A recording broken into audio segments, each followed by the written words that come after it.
Appeal বিভাগের চূড়ান্ত রায়ের আগে কোনো ফাঁসির আসামিকে কন্ডেম সেলে রাখা যাবে না বলে রায় দিয়েছে আদালত। রায় নিয়ে হাইকোর্ট প্রাঙ্গণে কথা বলছেন আইনজীবীরা, আমরা সরাসরি যুক্ত হচ্ছি সেখানে। এই রায়ের প্রথম দফা যে ঘোষণা করেছেন যে কোনো ব্যক্তির মৃত্যুদণ্ড চূড়ান্ত হওয়ার পূর্বে তাকে মৃত্যুদণ্ডাদেশপ্রাপ্ত আসামি বলা যাবে না এবং তাকে মৃত্যুর সেলে বন্দী রাখা যাবে না।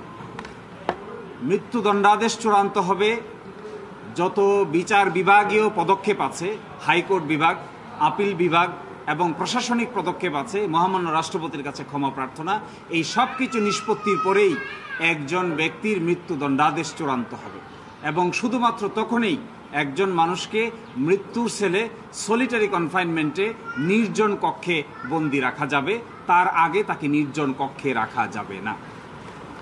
দ্বিতীয়ত কথা বলেছেন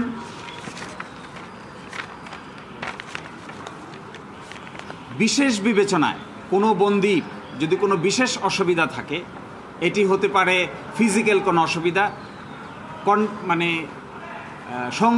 সংক্রামক রোগের যদি কোনো রোগ থেকে থাকে অথবা অন্য ধরনের কোনো সেক্সুয়াল ডিজিজ থেকে থাকে, তাহলে তাকে আলাদা করে রাখা যাবে। এই ক্ষেত্রে ওই ব্যক্তিকে জেলের ভিতরে প্রাথমিকভাবে শুনানি নিতে হবে যে আপনাকে সেপারেটলি নির্জন কক্ষে রাখা হবে, এই ব্যাপারে আপনার মন্তব্য বা বক্তব্য কি, এটা শুনানির পরেই তাকে নেওয়া যেতে পারে। এটি হলো এক্সেপশন।